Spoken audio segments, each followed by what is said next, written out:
Check, check.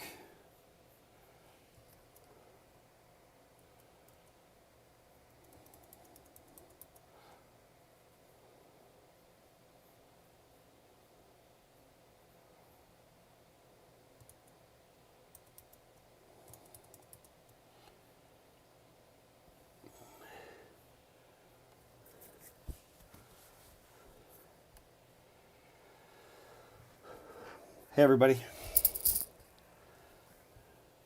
Let me get this stream rolling. Can everybody hear me okay? All right. Let me do a quick... Wait, then how are you answering me, though? Was that a joke? That was the joke? Okay, just checking. I mean, hey, it's technology, you know.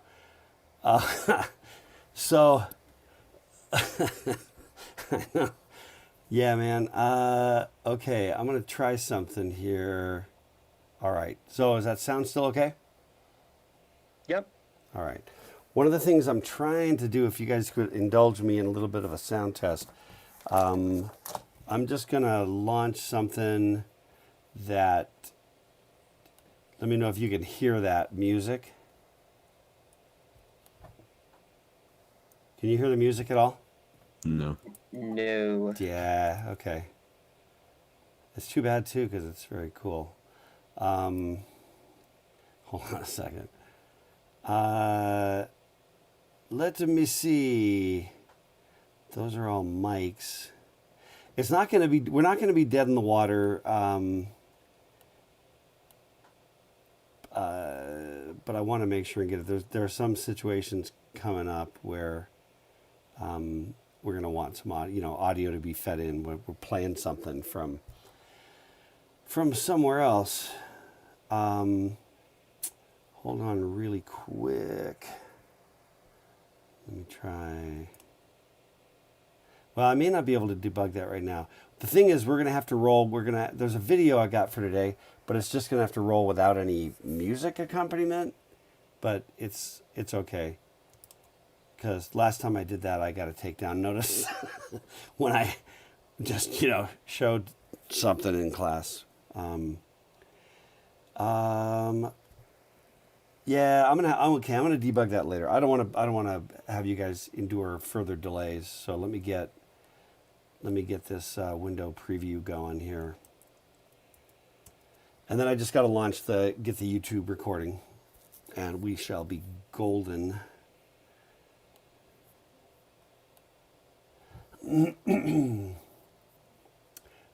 Well, there we go.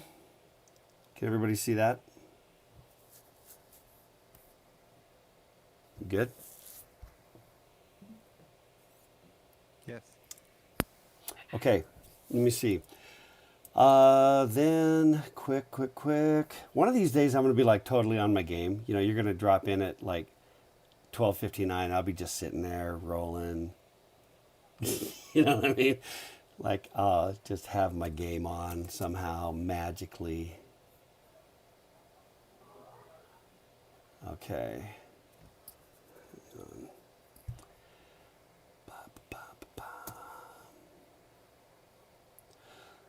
So how's semester going for everybody? Or for like a couple people who will dare to answer? Doing well? Busy, but really good. Cool.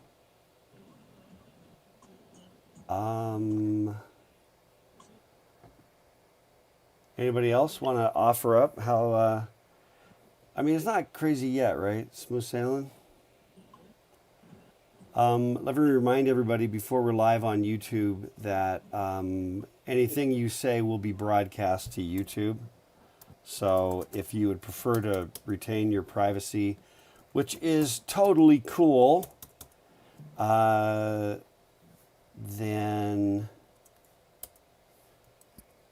it's all good. What's our topic of the day? Hang on, I gotta put this in the little note unit. Topic of the day.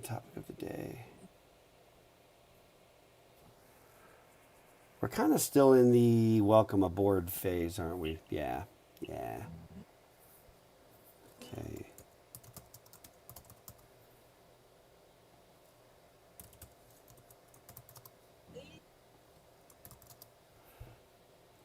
What's today? September 1.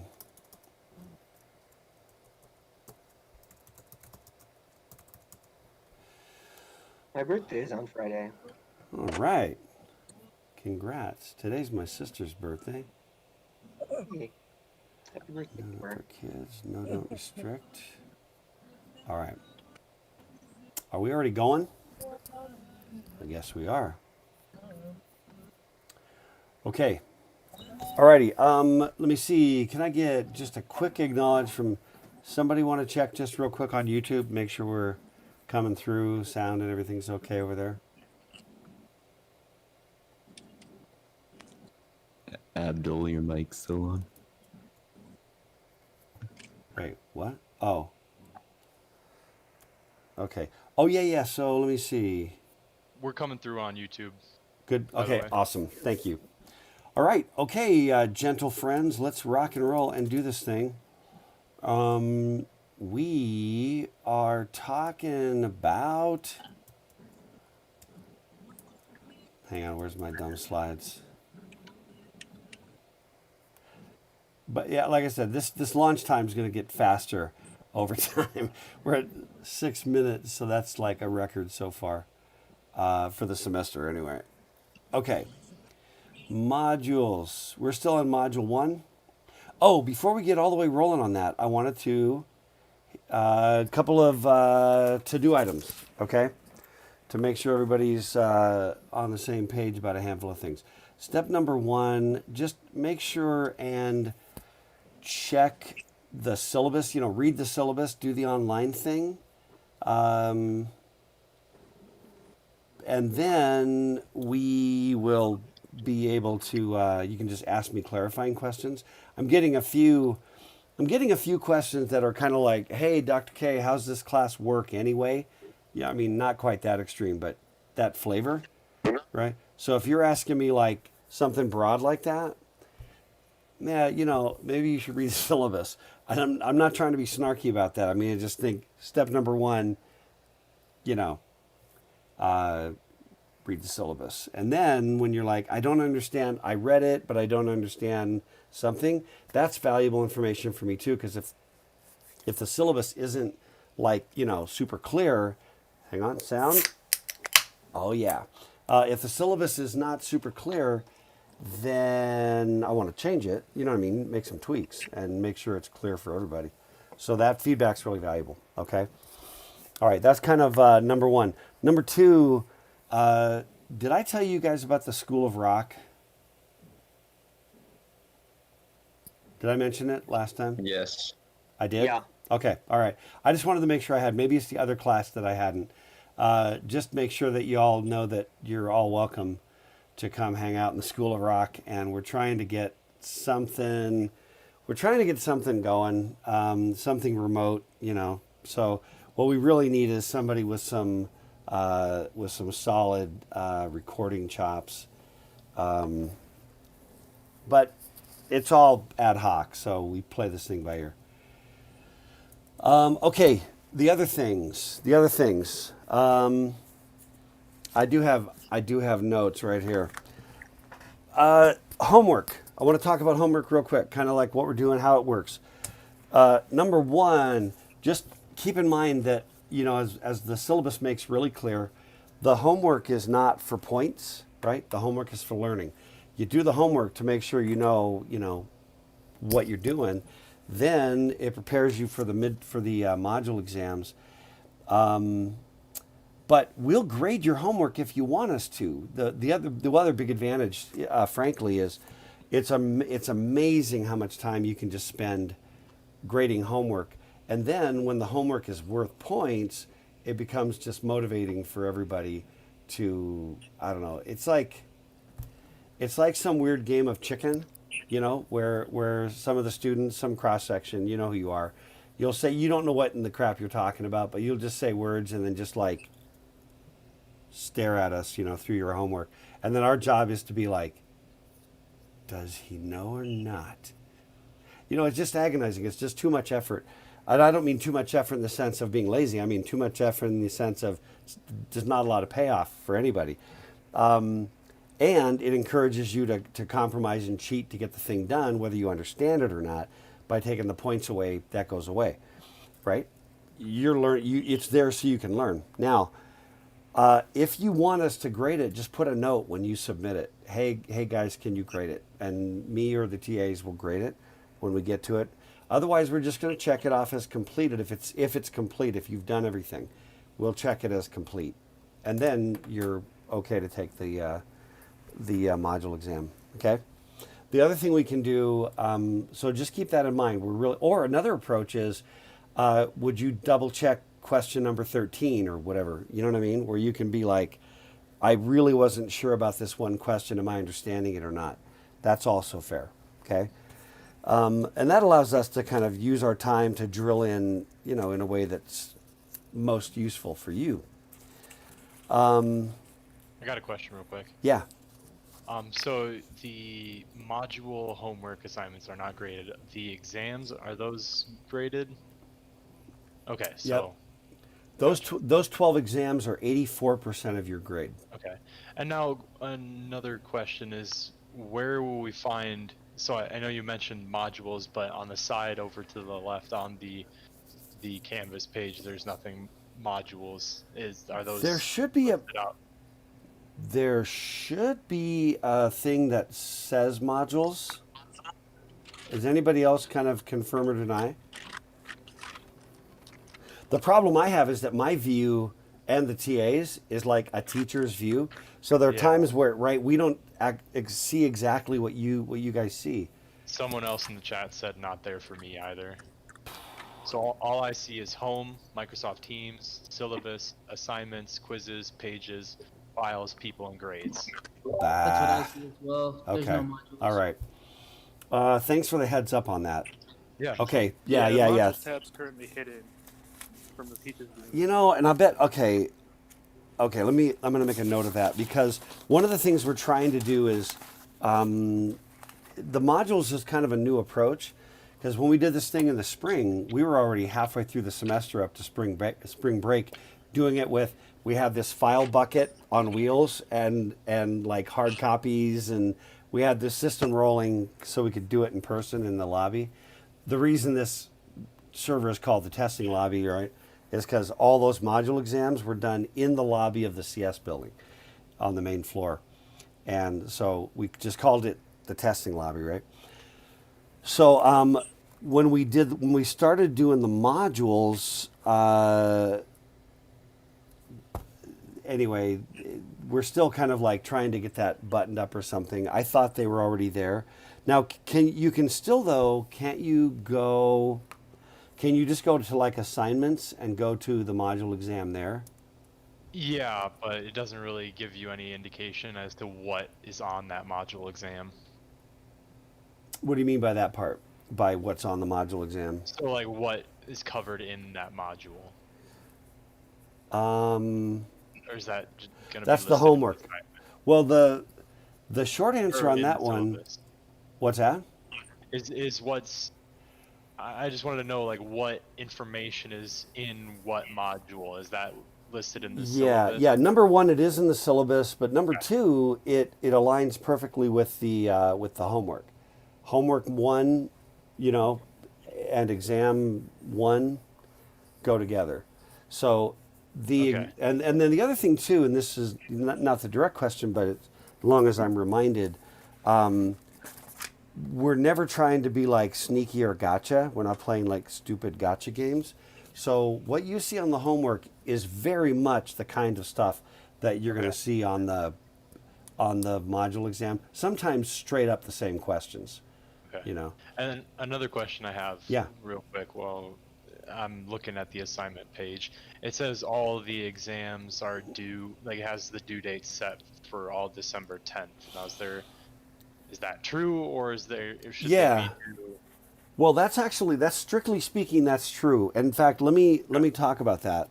Where are we at? Actually, let me do this. Let me bookmark that for just a second so I can finish the little bits about the homework, and then I'll pivot over to the exams and then make sure we talk about that due date. All right. Okay, so let me see. Back on the homework thing. So just remember that the homework is prep for the exams. It's really meant to groove you in for the exams. And in some instances where there's like a kind of a challenging question, and that same question shows up on the exam, there's really there's no real leniency if you like hand waved on the homework and then it shows up on the exam. If you had taken it, you know what I mean? And taking it seriously can include talking to us, and getting, ideas. I strongly recommend you try to noodle through things and not just like look things up online. Just because it'll short circuit the learning in a lot of instances. But some of the questions on the homework and the exams use words like explain and discuss. Okay, when you see these words, that does not mean, give me your most minimal, touch the main topic in as few words as possible. That is not what that means. Okay. Yeah, mute your mic. Okay, so when you see explain or discuss, what I'm wanting you to do is discuss it. Okay, so the way I look at that is the example I usually give is this. Imagine that you had a younger sibling, right? 12-year-old sister, really interested in CS and is curious about what you're doing, right? And then she asks you, what is this, whatever the thing happens to be. And you were going to try to explain it to her. That's what explain means. Explain doesn't mean that you drop, 3 buzzwords and then leave kind of an emotion in the air of understanding when you really haven't demonstrated, in fact, that you really do understand it. Does that make sense? So that's the standard. If I can read it and by reading it, understand it, then you've done the job. If by reading it, I have to guess about whether you know it or not, that's not the job. Okay? I want that to be really clear for everybody. And then let me see, I had a couple of other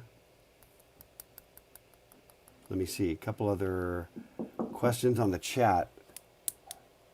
And then let me see, we still got some mics that need to be muted just for background noise. It's still just that same guy. Okay. I can manually mute. Yeah? I think he was talking to somebody in the background. Okay. I'm going to manually mute him.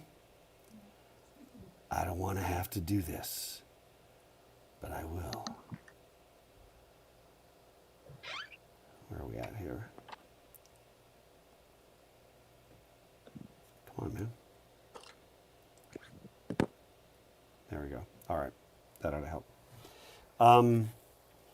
Yeah, okay, so let me see. Back to the other questions.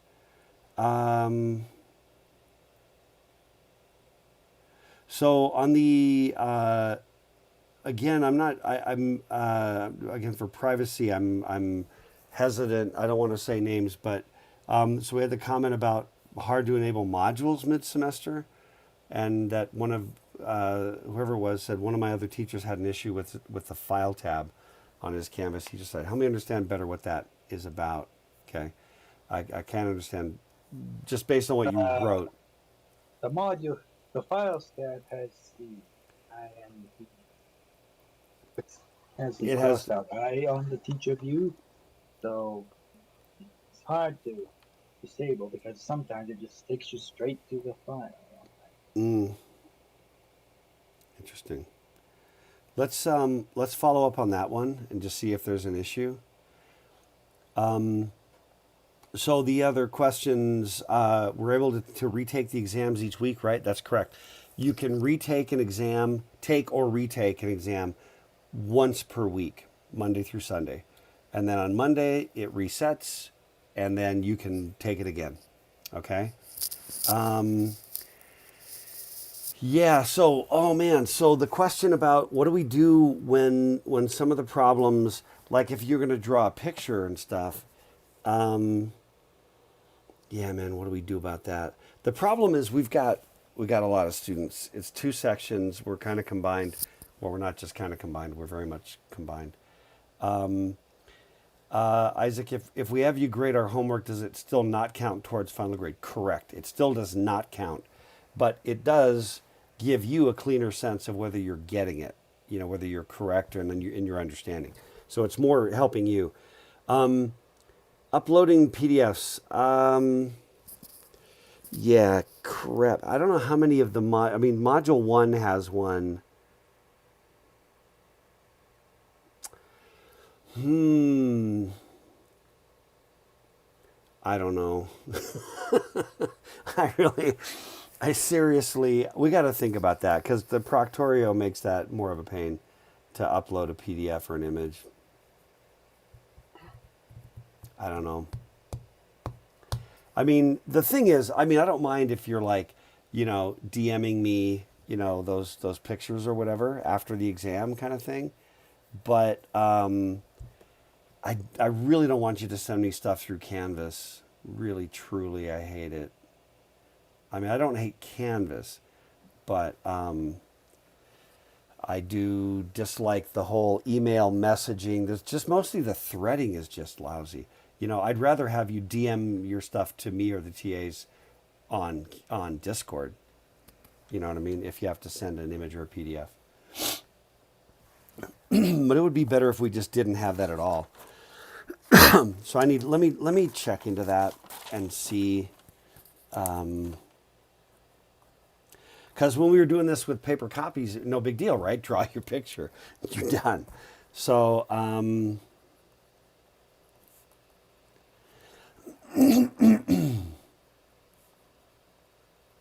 do you guys have any recommendations about that? It's just a pain. It's just a pain. That's the bottom line. I don't know.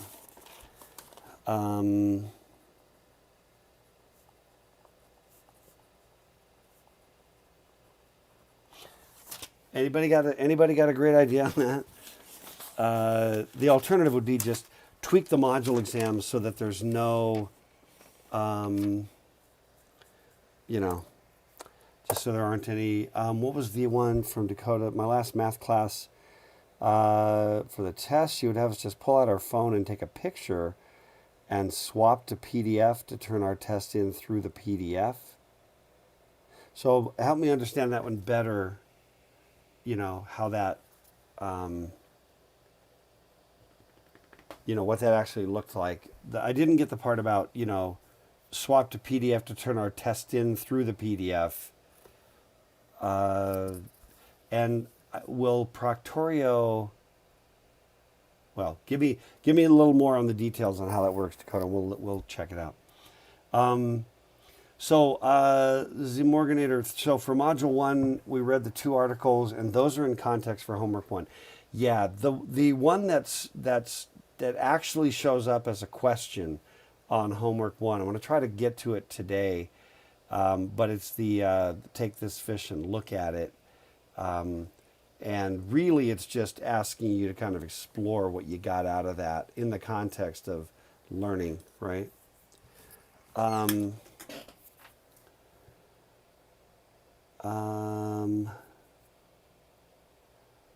right, so I'm going to let you guys just drop some comments about the whole do the PDF thing. I would rather not be like printing the test off. I'd rather keep the test entirely in the context of inside Canvas. So, okay, what else on the exams? I don't think did I answer the question about the exams when I said bookmark the exams? Due date. The exams can be taken and retaken. There's no initial date at which you have to take an exam. They all have to be taken by the last day of the semester. Okay, so that is why they all say December 10th. Does that make sense? Yep, makes sense to me. Now, here's the thing, though, that we are changing this semester, which is in the past we would just kind of leave it like that, and then the big problem with that is that you guys look on Canvas, and then what you see is you've done 3 modules, and you got 85% across the 3, and then Canvas goes, you're getting a B. And then all of a sudden it's like Halloween and you still got a B. Now it's Thanksgiving and you still got a B, but you're flunking the crap out of this class, right? But Canvas is like, happy B, you know? And it's like, intellectually, you know that's not a thing, but emotionally, it's like, happy B, right? And so what we're doing, we're changing this so that what we're going to do, and there's a new feature in Canvas this semester, I think it's just new to this year, which is if we put a due date on it, then after that due date, it figures in as a 0. Now, the key is the pace on this stuff. We always have plenty of time by the end, but the beginning goes a little slower because there's a lot of getting everybody used to the system and then just starting into this foundations of this area we're talking about, that we're trying to get to talking about. But what we're going to do is every time we finish the lectures for a particular module, so like when we get done with whatever the lectures are for module 1, then we're going to set the due date for 1 week after that date. So like, for example, if on Thursday we finish the module 1, or today, for example, if we finish this module 1 discussion, then we would set a due date of 1 week from today. So a week from today, if you hadn't by then done the module exam, it's going to show you as a 0. So you got about a week to do the thing, get it done, and not have to have your grade show that it's been slammed. Okay? Does that make sense for everybody?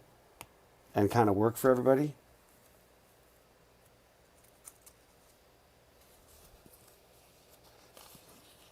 Yeah, Yes, makes no. sense. And then you can still take it any time. And you can still retake it over and over and over again, all the way till the end of the semester. So you can still do all that, but it's going to, that's going to be the thing.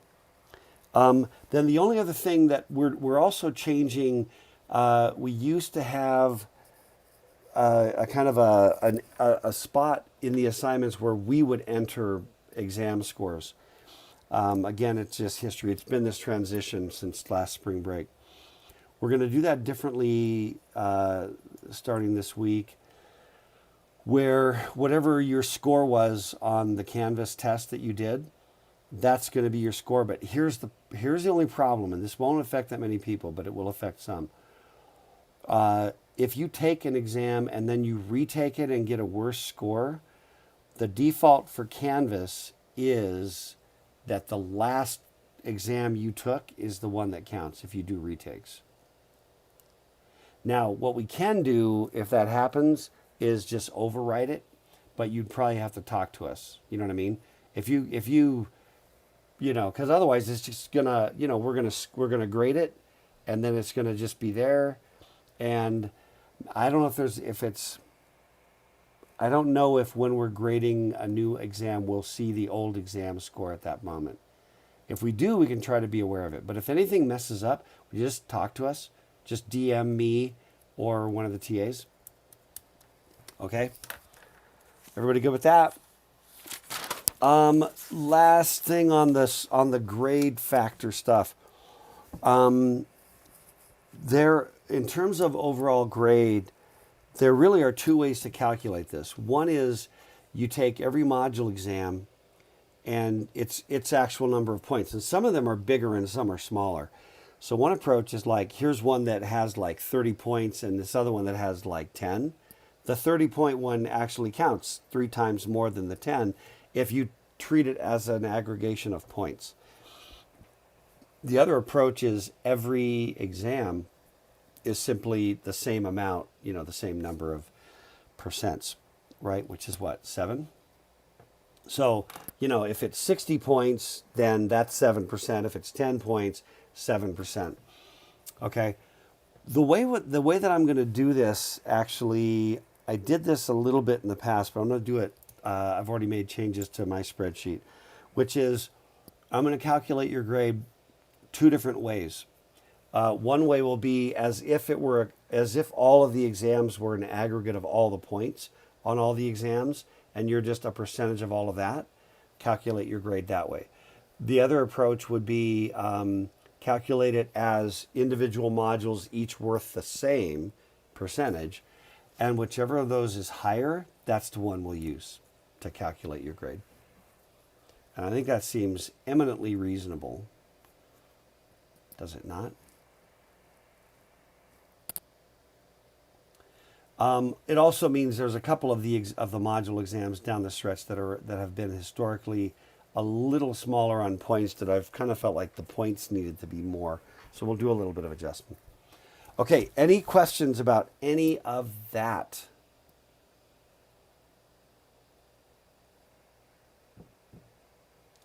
Are you guys talking and I'm not able to hear you? Because that happens every so often with No, Discord. we can hear you. All right. We're just good. We don't have any. Awesome. Put in. No, sometimes on Discord, it's like I can't hear you. Where suddenly people are like, I'll see comments like he can't hear us, stuff like that. So that happens. It seems like about once every couple hours of Discord use, I'll have to reboot Discord. I don't know. Anyway, so if there's ever that point, that seems to happen, let me know. Yeah, so Isaac, I'm making it hard for you. I'm making it hard for you to get bad grades. Yeah, it turns out for some of you, you're going to do all the work necessary to get those bad grades. I don't need to help you. And I don't want you to, but I can't compel you, you know what I mean? But I'm certainly not going to have arbitrary roadblocks. That's what I'm trying to do is get the arbitrary roadblocks out of the way and then be as encouraging and as helpful as we can be. The very last thing, actually, is testing lobby times. And I guess here's another question, and then we're gonna get to the actual material of the class here in a sec. But this all kind of housekeeping is still important. In the past, when we did the physical testing lobby in the CS building, that's where you had to go to take the module exam. So we had to staff it, physically.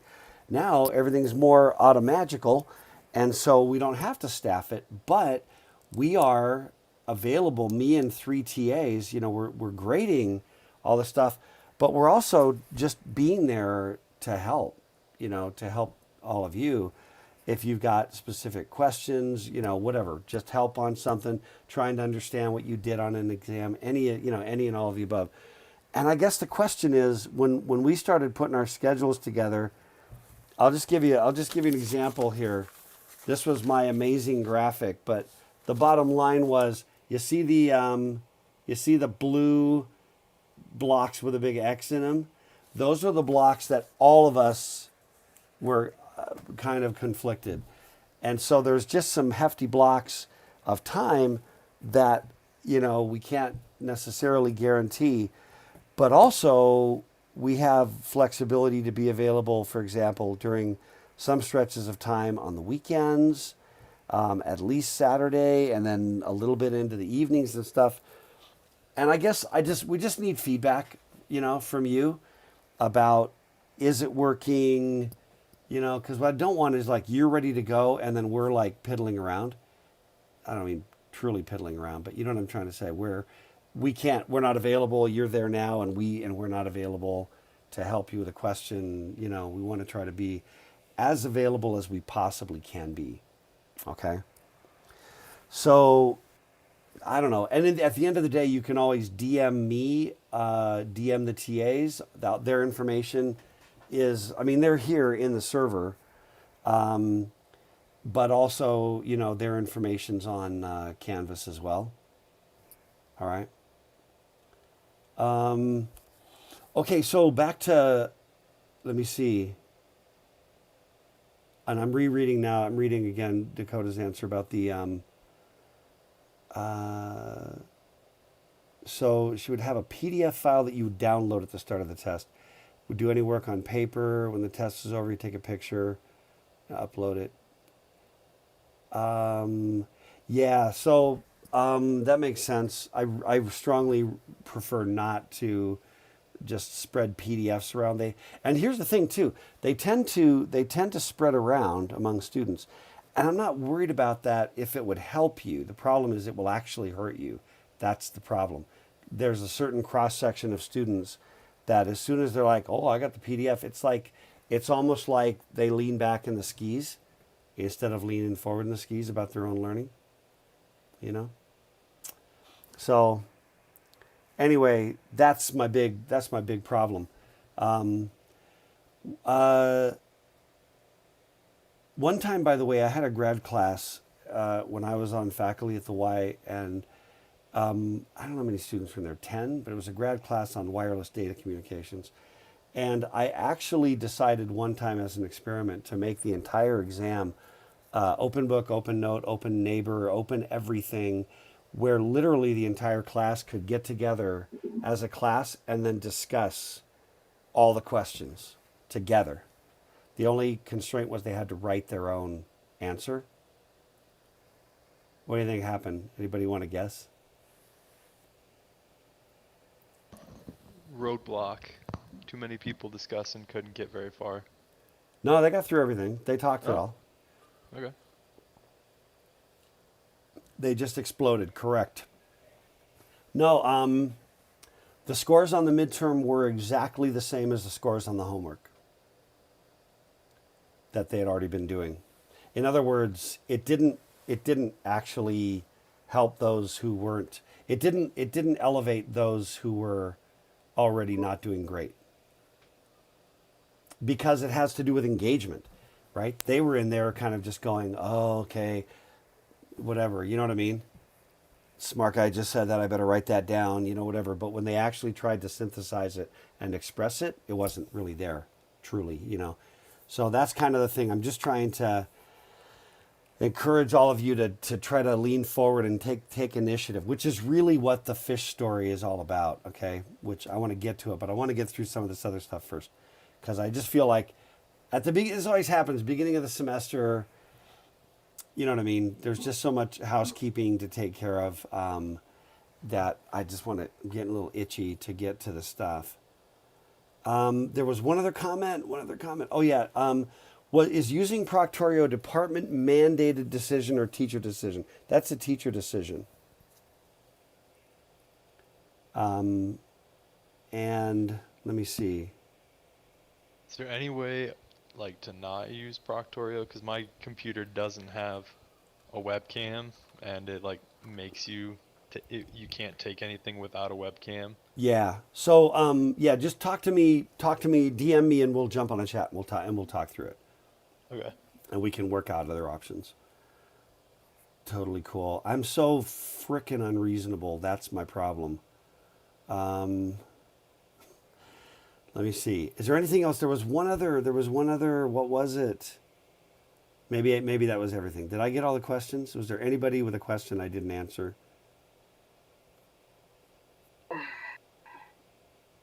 I'm just looking back through the comments just real quick. Maybe I got it all.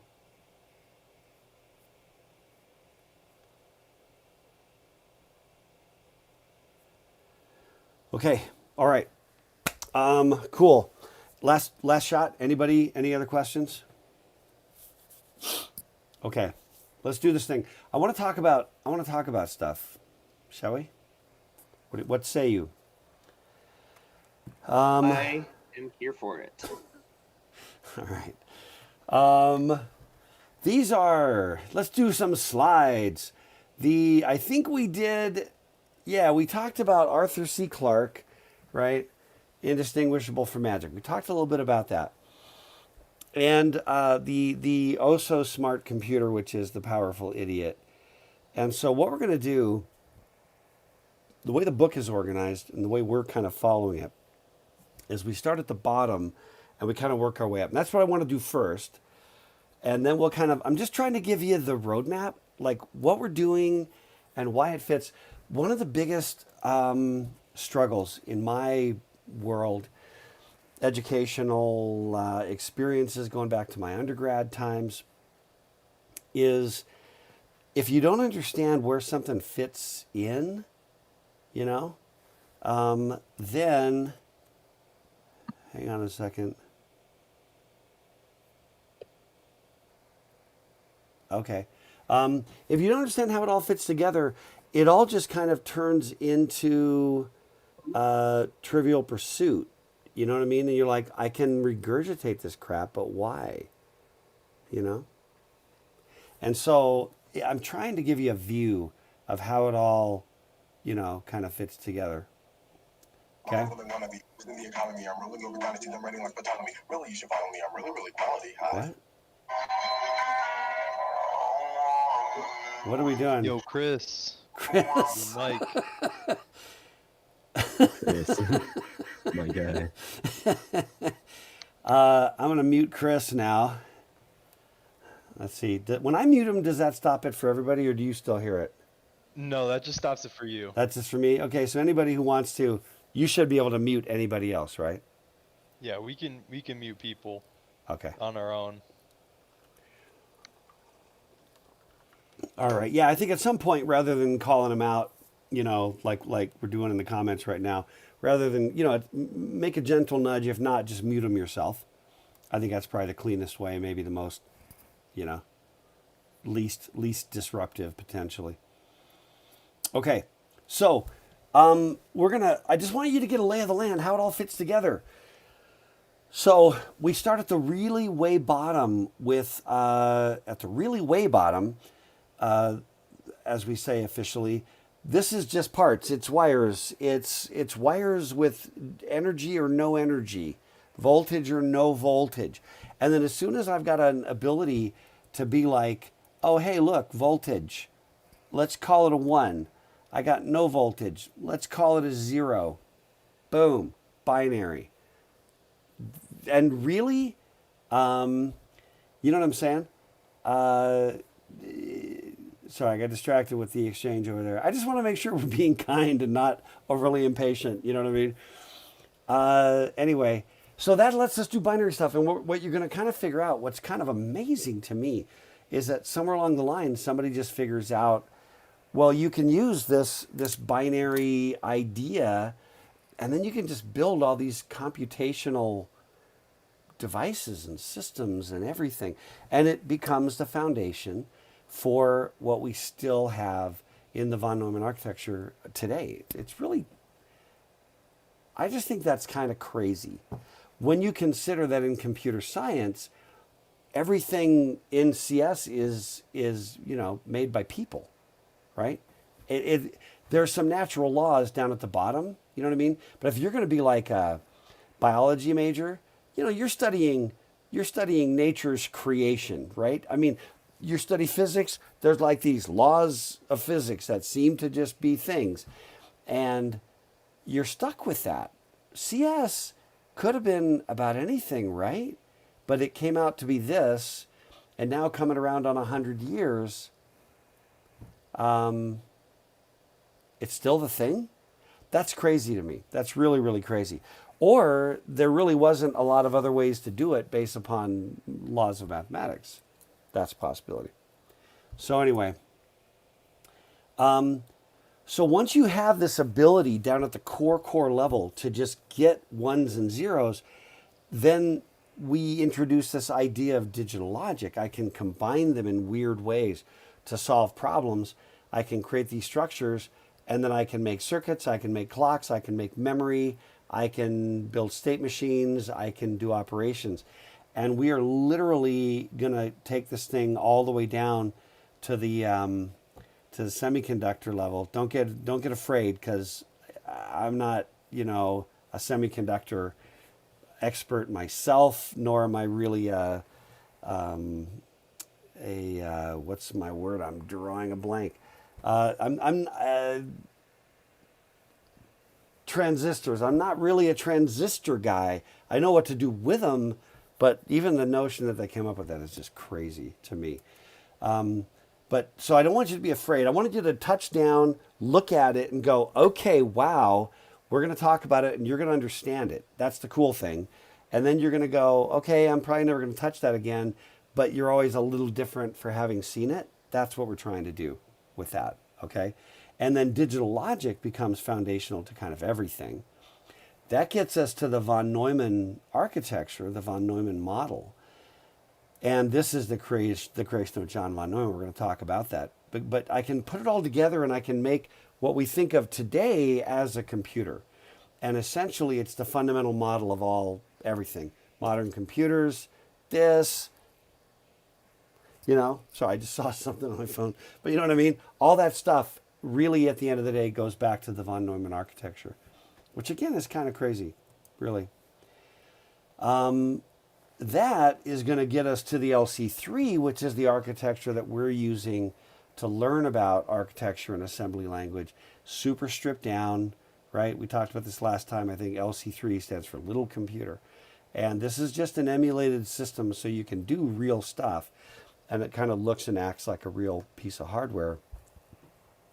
But you can do the whole thing just from a web page, or if you want to download. If you're one of those people that needs to download this thing and run it, from your command line or whatever, that's cool. But I'm more of a, I grew up in a world where that's all we had.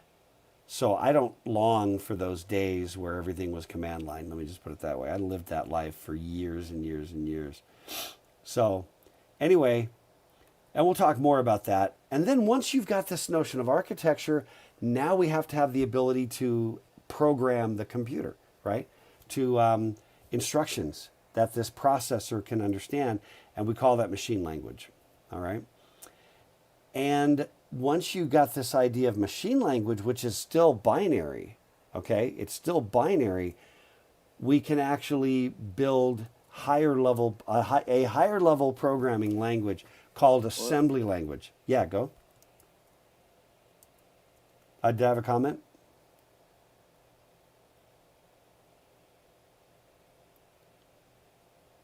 Let me see.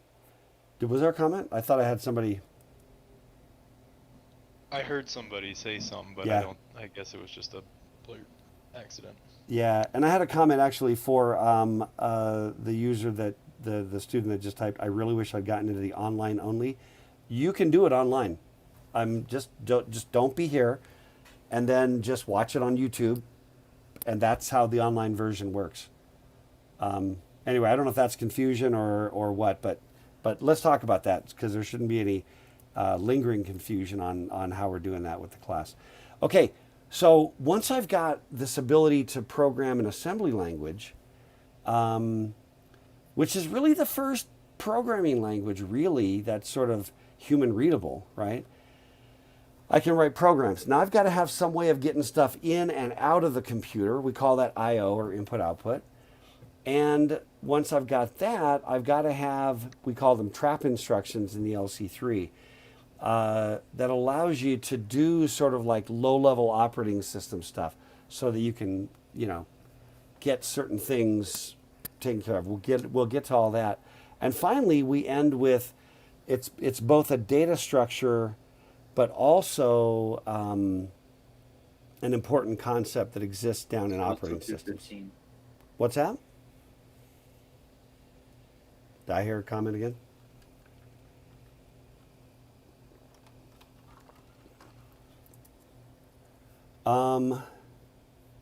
Nope. Okay. I got to figure out. It might just be another unmuted mic. Yeah, probably. There's only one unmuted mic at the present moment. All right.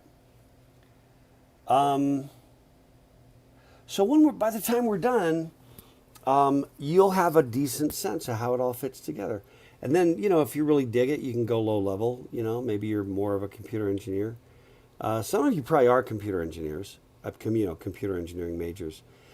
But the thing is that even if you don't do this for the rest of your life, it influences you. It really does impact you and changes how you view the world.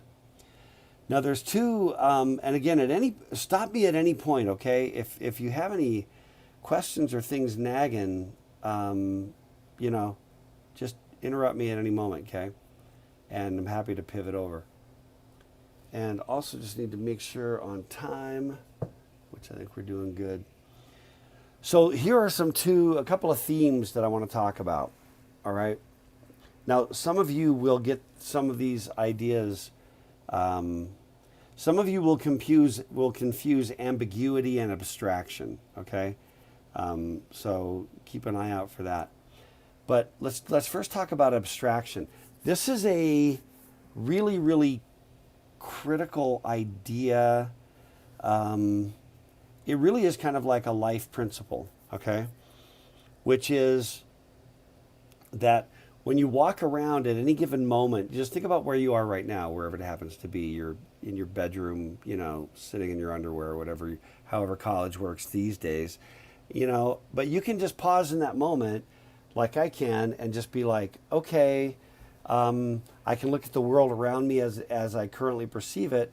I can also expand out if I want to, think about the street I'm on, the city I'm on, the state I live in, the country I'm in, the world. I can take my abstraction up or down. I can think of all the individual items here in my office. Each one has its own little pieces, and you can break it down because you can't run around thinking of everything. When you drive, for example, you do not. If you stop for a moment and really drill in, you'll see a lot of detail. While you're driving, you don't see that detail. Right? You're just going. You're navigating. It's like a Tetris game in real time. You're just playing a Tetris game, or if you're like me, maybe some of you are just like, all I do is get behind whoever's in the right lane and just stay there. Or I just go into the left lane and go 45 and stay there. If any of you are that person. But you know what I'm trying to say? You operate at a level that ignores a ton of detail. But if you just pause for a second and stop and think about it, you can immediately see all the detail at the next layer down.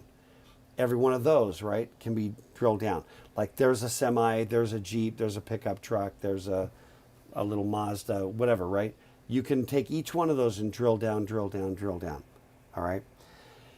That's part of what we're doing. We're drilling down so that you've been there, so that you can kind of, when you're dealing for the rest of your life, maybe doing smartphone apps or doing whatever it is you're doing, it will affect you. It will impact how you think about things. So I want to show you, this thing is, I suspect there's not going to be music on this. So I want to apologize for that till I can figure out how to get the music piped. But this is something that some folks put together, and I'm just going to give it a little play here. And again, you'll probably see it without music. If you do see music, let me know. But it came originally with I thought it was really crappy music, so I replaced it with some way better music.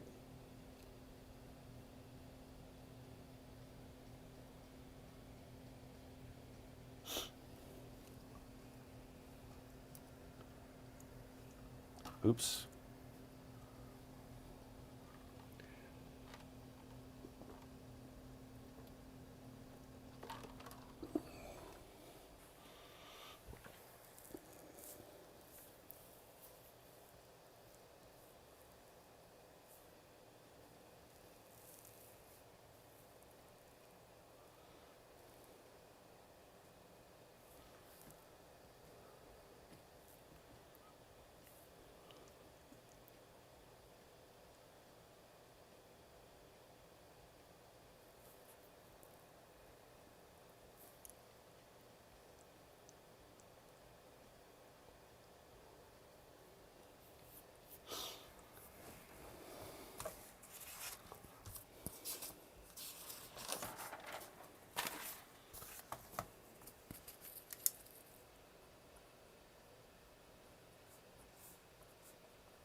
So we've been all the way out. We come all the way back now to this lady, but we're not done.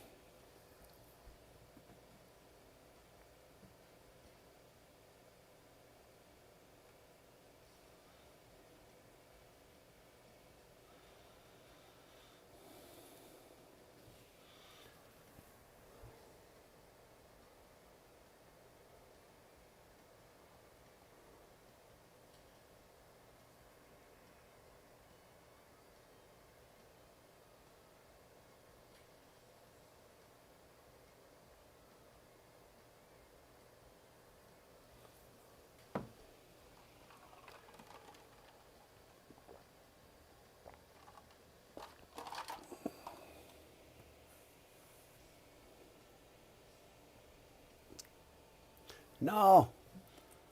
Hang on a second. Video broke.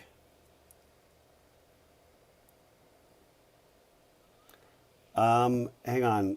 Are we back? Well, I'm good again. All right. I'm gonna keep launching then. Oops, where are we at? Over here.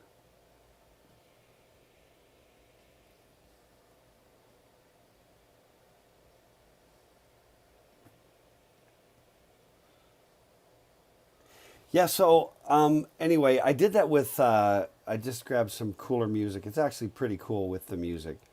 And that's in the slides, and the slides are posted on Canvas. So you can also go, check that out again. Anyway, isn't that cool? So that's just my little thing. Yes, Ant-Man versus Galactus. Is it Galactus or Galacticus? I don't know. Anyway, so the idea just being that if you think about the world and you're running around just kind of not self-aware, you're just kind of in this living in the moment, living in this thing. There's nothing wrong per se with being in the moment, but if you can't see outside that moment, there's so much. So I sometimes will ask, a question. If you just pick any item, like I've just picked up a Sharpie, okay? And you were going to write a paper about this Sharpie. How much could you fill? And some of you are like, well, I could probably write a page and then I'd be done. I could write a 100-volume set of 1,000 pages each on this Sharpie, okay? Now, I'm not saying it would be highly engaging. Okay, I'm not saying it would be great reading, but you understand? I mean, you've got to start asking questions like the Sharpie logo, right? Here's the Sharpie logo. Where is it? Right there. What is that font? What's the story of that logo? There is a story behind that logo. Who's the person that created that logo? Was it a team? Were there politics around it? Right? Why do they have the company name with this kind of boring font and the Sharpie with this very playful font, right? What in the crap is that, right? What does series number whatever mean? What is this? What's the chemical, for crying out loud? Why is that a chemical? Why, you know what I mean? What's the nature of that chemical? How about the plastic they use to make the cap? How many different attempts at a cap design did they do before they stuck with one? You see what I mean? If you're just like, it's a Sharpie, what do you want me to say? Well, I'm just trying to say that there's always more if you drill down, you know what I mean? And you dive in. So you can go micro, what they sometimes will call the micro level, and you can go to the macro level where you're moving, out, right? So just understand that's part of what we're trying to do here is if you've never been down there, you might just think that all of CS is like Python, right? And I love Python. I think Python's a killer language. But if you're just like, oh, happy Python, you never understand, you never get past the magic. It just stays magic about how all of it works. But who's going to create the next Python? Who's going to create the next computer, the next system, the next whatever, the next game, the next everything. And being a CS major is really about having that capacity to do all of those things. Okay. I hope that makes sense. That's why we're doing it. Okay. So that's kind of one big thing, is this issue of abstraction.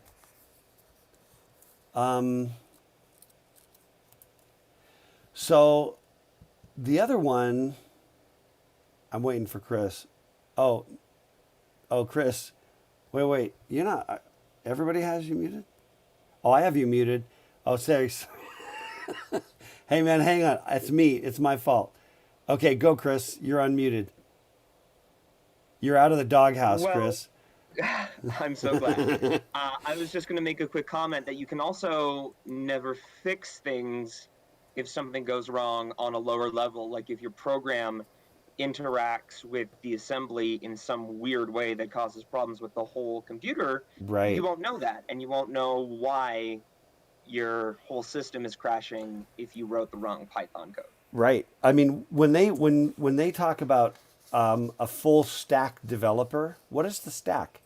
Or when they talk about protocol stacks in data communications and networks, what is the stack? It's abstraction. It's differing levels of abstraction, right? Where something comes in via like HTTP, what's carrying it? TCP, what's carrying TCP? IP, what's carrying IP? Some transport like 802.11, Ethernet, whatever, right? They actually, data communications all deals with this issue of abstraction. And if you're going to understand all of the data communication stuff, you have to understand all the way down to what we call the phi level, which is where there's a physical level where physical stuff happens and electrons get passed, or radio waves get, this is my imitation of a radio wave, but, and you can create these carrier signals that you can modulate data onto, right? I could never design a system like that, but if I understand it, I mean, I'd have to go back to school a lot, but I'm just saying, if I can understand it, then I'm able to understand how to build things on it. And then pretty soon, if I'm talking about Bluetooth or Wi-Fi or whatever, I understand it down at that level. And it really truly does kind of impact a lot of my understanding about all those kinds of, wireless and low-level systems. So, all right, I'm going to mute you again, Chris. I'm just kidding. Okay, so the next thing I want to hit on is this kind of hardware. Sorry, man. The hardware and software interdependence.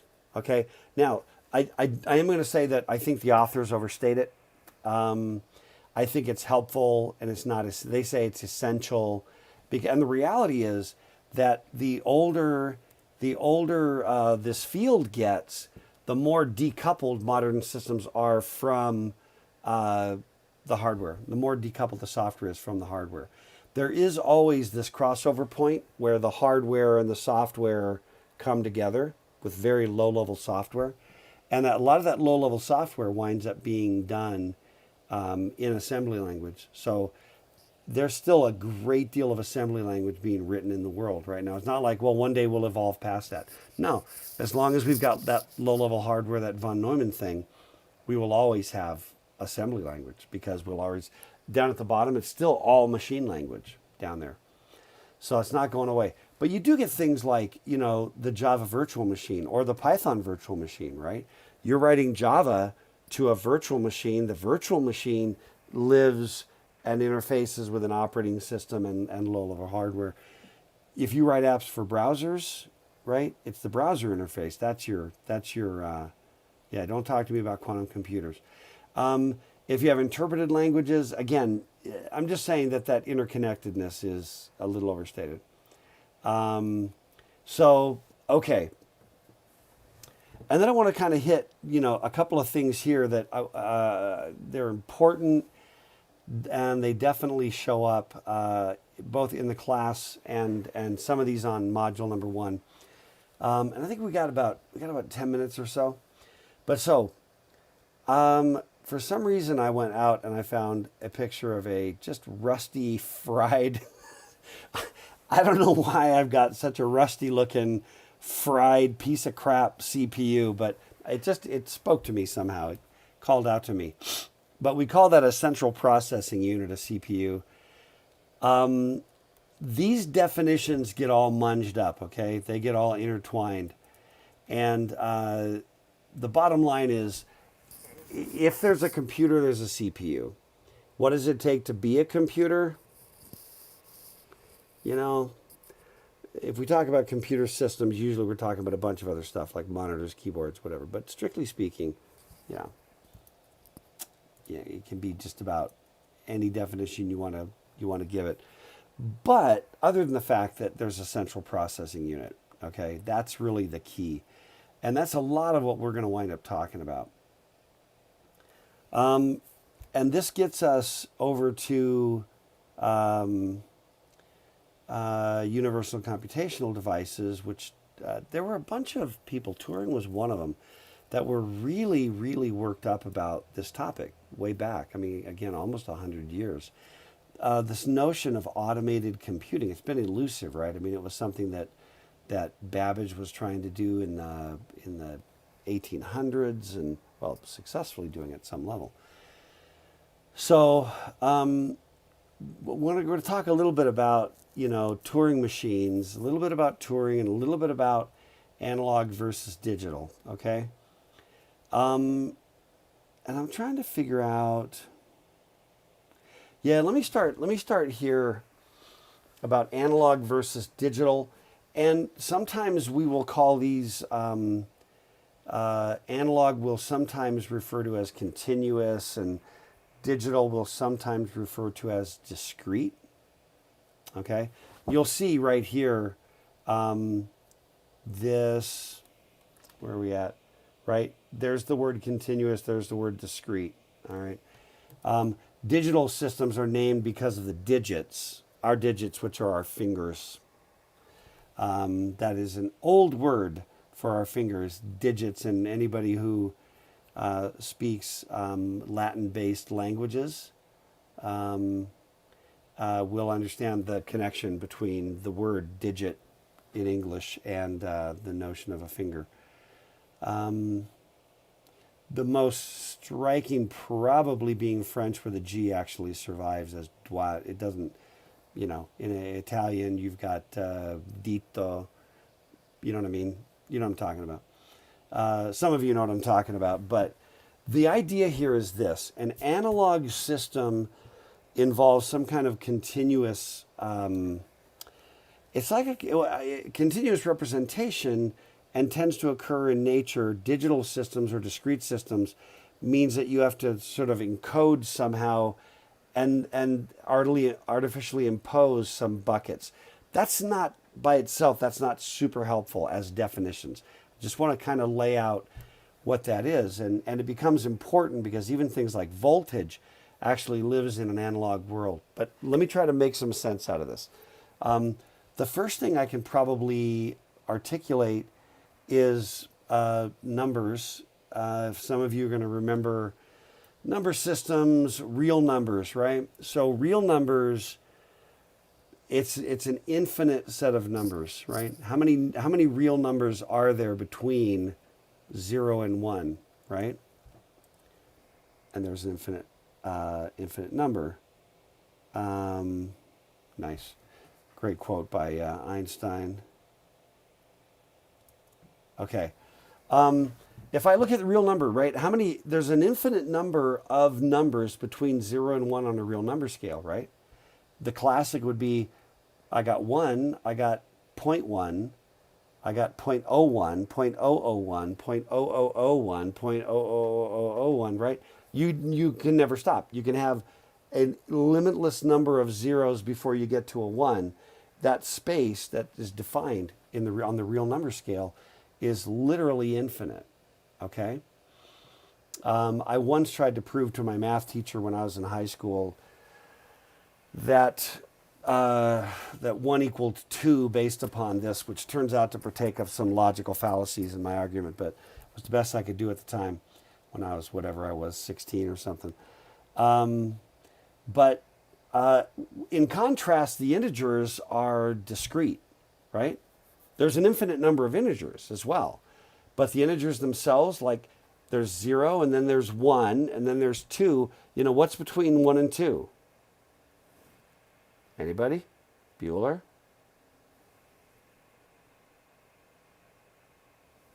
Nothing. That's right. Nothing at all. On the real number scale, it's infinite. And on the discrete, integer scale, it's nothing. Because I basically just took everything that was 1 point whatever and just called it 1. And everything that was 2 point anything, 2.0, 2.1, 2.01, 2.001, 2 point, right? It didn't matter. And I just put that in a bucket called 2. Or if I wanted to play with it as rounding, I would say everything 2.5 and above that still starts with a 2 but goes 0.5 and then anything, I call it a 3. Anything below that, I call it a 2. It's an arbitrary, the integers are kind of arbitrary. I literally ignore an infinite number of numbers on the real number scale to get the integers. Isn't that weird? But true. Okay, so here's a good example, and we're going to end on this guy. We're going to come back to this guy. And I don't know anything about this guy other than he's got a better vertical leap than me. Although when I was young, I could hold my own, but not now. That's for dang sure. Okay, anybody familiar? Anybody understand what this thing is? What's going on here? Just jump in if you know what this is. Yeah, it's a vertical leap test to Yep. see how high you can jump. How's it work? You jump and hit each, or not at a time, but at once. They do like maybe 2 or 3 tests, but Yeah. you jump and you hit those bars that he's hitting with his fingers, and that tells how many inches or feet you can jump from the ground up. Right. So number one, the theory is, and I think they start by calibrating this thing to how's it work? I think they start by calibrating it to like your reach. Right? Yeah, I'm pretty sure you put your hand up and then they start wherever your reach is. Yeah, get you nice and stretched out, or whatever, as high as you can reasonably reach, right? So, for example, when I was younger, so I'm 6'2", and I could always touch the ceiling on an 8-foot ceiling, just normal 8-foot ceiling in an average, house like I grew up in. I could stand there and reach up and barely, if I stretched, I could touch the ceiling. And the ceiling was 8 feet, right? So I always knew that for me to touch a rim on a basketball hoop, I had to get 24 inches, you know what I mean, to get to that rim. To one hand jam it, which I could do when I was in my 20s. I don't have a big enough hand to palm. I can't palm a basketball. But I'd have to get up about here. So 24 plus that is what my vertical leap was, right? Approximately. Well, they're trying to put a number on these guys, right? These are athletes. I don't know, right? If this guy's a basketball player, football player, but they do these tests to, how fast is somebody, right? What's your time in the 40? How much can you bench? There's a bunch of physical tests they give you, right? This is one of them. Okay, it turns out these little horizontal slats, they're divided at about a 1/2 inch granularity, okay? So if you hit one but not the other, then we call it discretizing, okay? We take the actual vertical leap, which is continuous. Everybody get that? Like, what is the exact, if we could actually measure this guy with, I don't know, a laser or something that was even more precise than that, right? And let's just say, so I had like a 36-inch vertical leap when I was 25. The last time I know that after I turned 25, my vertical leap started going downhill, and was never as good after that. Okay, so if I've got a 36-inch vertical leap, what was my actual vertical leap? And there's only one thing I actually know for a fact. It wasn't 36 inches. It was 35 point, who knows something, 36 point something, right? It was, right. So Chris is making this comment on the thing that, you know, right, we're measuring this guy to the nearest horizontal bar. But imagine that you could measure him to the nearest, you want to give us a definition of Planck length, Chris? You know, but what if you could get down to like this sort of like to the nanometer? You still wouldn't know precisely. You would know precise to within a nanometer, right? Oh, the smallest unit of distance in the universe. There we go, right? But even then, I don't even know, right? I mean, unless that's just conceptual, right?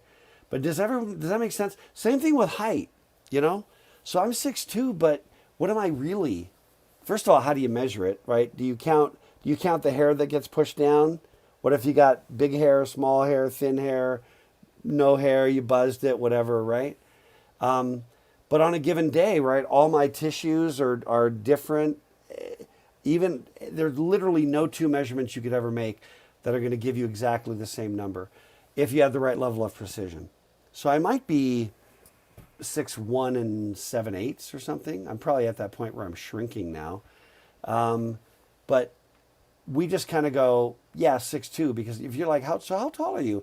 I'm 5'10" and 11/16. You seem really strange, you know, that you would be that worked up about getting the 11/16 in there just right, instead of just being like, yeah, I'm 5'10" and a half. You know what I mean? When you say I'm 6'2", I'm 5'10" and a half, I'm 5'4", you are discretizing, okay? You're taking something that is naturally analog, naturally continuous, and you are just deciding that I'm going to draw a line right here, and I'm going to just call that 5'10". And then I'm going to have this line, I'll call it 5'10" and a half. And up there, you know, 5'11". Same thing with this guy. I don't know, let's just say for the sake of argument that he's rocking 36 inches. Like, I know I used to be studly like that, right? And he gets up just enough to nick the next one above, and he moves it, he gets credit for that ½ inch. Because we're only measuring it in ½ inch increments, okay? That's the difference between analog and digital. There's some exams. We're about out of time. We're out of time. Some of the exam questions are going to say things like, going to ask you about analog versus digital. Explain it. And if you just say an analog clock, then you're not correct. Well, yes, you are correct. You just didn't say anything. I mean, you know, I could say an analog dog. Give me an example of something that's analog. An analog object. You didn't say anything. You just repeated the question. Okay? You with me? Tell me about it. There are analog clocks. Why are they analog? Why are they actually analog? Okay? That's what you got to get at. So, listen, we're out of time. I don't want to keep you longer. I'm going to pause. We are really close. This is kind of... yeah, and we're going to finish on Thursday. We'll get through. This is kind of the Module 1 lecture stuff. Nothing heavy here at all. But I do want you to understand the analog versus digital. We're going to finish that on Thursday. And then Module 1 exam will be due in the sense that it'll turn to a 0 a week from Thursday. Okay? All right. I'll be hanging around for, next till at least 3, but I'll have right here in the lobby, I think we'll have Vlad will be here if you have any other questions as we're rolling. And then I've got some other thing. I've got another university thing I've got to drop into at 3, I think. So anyway, but I'll still be on Discord. I'll still be able to chat with you while that's going on. Okay, everybody. I'm gonna hang around if you have any questions, but otherwise I'm gonna shut down. Take care, everyone. Thank you. Thanks. Thank you. You betcha.